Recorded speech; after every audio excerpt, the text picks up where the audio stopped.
Apa pentingnya ilmu?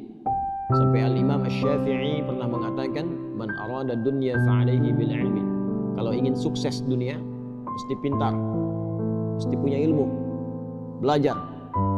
Ya, karena itu pembuka dalam Al-Quran, wahyu pembuka menggunakan kata iqra, baca. Baca itu gerbang pertama pengetahuan. Orang banyak baca, banyak pengetahuan, potensi tinggi mendapatkan peningkatan status kedudukan di dunia ini. Makanya coba lihat ya, ukuran materi dunia pun itu ilmu melekat. S1, S2, S3, salary-nya beda kan? Ya, kehormatannya beda kan? Nah, jadi kalau ingin meningkat dunia, kata Imam Asy-Syafi'i, tingkatkan pengetahuan dan belajarnya sampai paham, sehingga jadi pakar di bidangnya, jangan tanggung. Ya, fikih sekalian, kata Quran fikih sekalian. Quran surah 9 ayat 122. Insan beriman itu kalau belajar, ya, dia pastikan apa yang dia pelajari paham, tidak keluar dari ruangan sampai dia mengerti apa yang dipelajari. Kalau menginginkan sukses akhirat pun, kata Imam Asy-Syafi'i, itu modalnya ilmu juga. Ilmu juga. Ya, bagaimana bisa sholat kalau nggak ada ilmunya?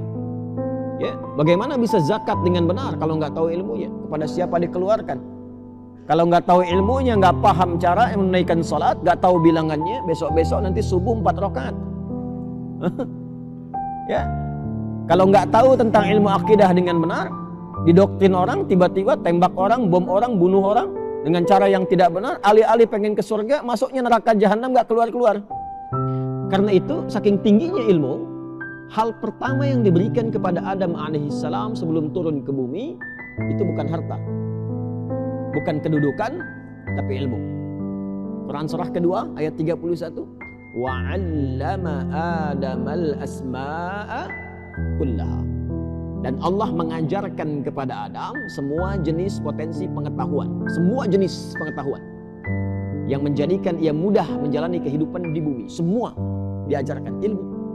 Ya. Karena itu semua para nabi, rasul, karena bertugas membimbing umatnya di setiap eranya, dan Rasulullah SAW ditugaskan membimbing umat dan risalahnya berlangsung abadi walaupun beliau wafat sampai akhir kehidupan, maka fitrah semua nabi mendapatkan ajaran langsung dari Allah. Diajarkan langsung. Nah, kita yang bukan nabi, yang bukan rasul, diminta belajar kurikulum nabawi itu yang membimbing kita lewat ilmu-ilmu itu untuk mudah menjalani kehidupan. Orang yang belajar dari ilmu itu disebut dengan muta'allim namanya. Jelas ya? Siapa namanya? Muta'allim. Jadi ketika kita belajar dari ilmu itu disebutnya muta'allim. Kurikulumnya sudah ada. Sumber pertamanya Quran, wahyu tingkat tertinggi. Orang bikin buku cari-cari begini, nulis, belum tentu benar. Ini langsung dari Allah nih kurikulum hidup. Detailnya nanti di mana? Di penjelasan Nabi, di hadis. Hadis ini disampaikan lewat lisan, dipraktekkan lewat perilaku, dicontohkan lewat sikap, lewat sifat. Nanti diabadikan dalam perilaku. Ketika jadi perilaku disebut dengan sunnah. Disusun jadi kurikulum oleh para ulama hadis kita. Jadilah kitab. Kitab itu kurikulum hidup. Di cara ngaji itu begini, cara ngaji itu lihat peta kurikulumnya secara tematik tuh, disusun. Ya, yang sering sekali saya sampaikan, ada yang pokok, ada yang furu'. Yang pokok tuh kayak kita toharah, apapun Anda profesinya, mau pejabat, mau diplomat, birokrat, mau rakyat biasa, mau guru, pengajar, teknokrat, arsitek, tetap wudu kan? Ya, tetap sholat kan? Ya kan? Puasa juga kan? Nah, itu yang pokok namanya. Nanti disusun babnya apa saja. Bab menjaga iman, kitabul iman. Ada ayatnya, ada hadisnya.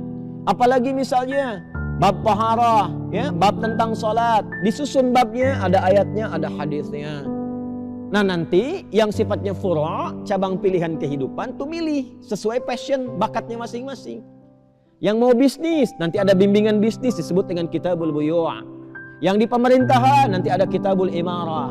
Yang di ilmu ada kitabul ilmi.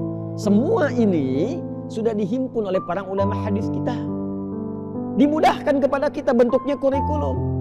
Yang paling viral misalnya Sahih Al-Bukhari, Al-Jami' As-Sahih Al-Musnad Al-Mukhtasar min umuri Rasulillah sallallahu alaihi wasallam wa sunanihi wa ayyamihi.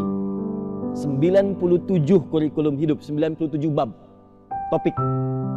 Ya, dibuka satu-satu ini. Ini topiknya, ini hadisnya. Ini topiknya, ini ayatnya, ini hadisnya.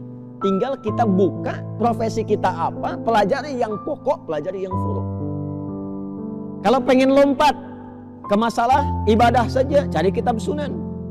Makanya Sunan Abu Daud, ya, Sunan Ibnu Majah, Sunan At-Tirmidzi misalnya, ya, Sunan Abu Daud susunannya kitab sunan itu dari masalah fikih, kitab hadis yang disusun berdasarkan urutan fikih. Dimulai dengan kitabut taharah nanti, kitabus shalah, kitabus siyam, kitabuz zakah. Jadi kalau Anda ingin belajar tentang bab salat dengan benar, cari kitab sunan. Kalau pengen teladani orangnya, bagaimana seperti Abu Bakar As-Siddiq, bagaimana seperti Sayyidah Aisyah, bagaimana seperti Ibnu Abbas radhiyallahu taala anhuma, pengen tahu hadis-hadisnya berapa banyak yang dikumpulkan, cari kitab musnad. Ya, seperti Musnad Imam Ahmad. Kalau pengen cari hadis secara acak dari A sampai dengan Z, Hamzah sampai dengan Ya, cari kitab Mu'jam. Ada semua. Nah, kita diminta mempelajari itu dengan sungguh-sungguh, lalu dibawa ke dalam konsep hidup kita, praktekkan dalam hidup. Hasilnya semuanya sukses. Dan itu lintas zaman, lintas dimensi. Coba cek. Nabinya meninggal, sahabat praktekkan, sukses. Sahabat meninggal, tabi'in hidup, sukses tabi'innya. Dibawa ke Iberia, Spanyol, Portugal, jadi peradaban. Lalu belajar dari situ beberapa yang dari barat, ya, sampai menjelma menjadi kemajuan yang sangat luar biasa, mencerahkan barat. Ya. Dibawa sampai saya dari Harvard kemarin saat di Amerika. Harvard itu asalnya gereja.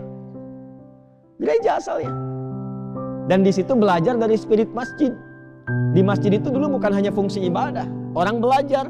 Kan kampus pertama di dunia itu siapa yang bikin? Fatimah binti Muhammad Al-Fihr yang ada di Maghrib di Fes. Itu kampus pertama di muka bumi di dunia ini yang bersumber dari masjid asalnya. Dibikin masjid, melihat kemudian spirit dari Masjid Nabawi yang ada pendidikan dari Nabi di situ, di Ahlus Suffah, di copy paste kemudian di Maghrib, dikembangkan.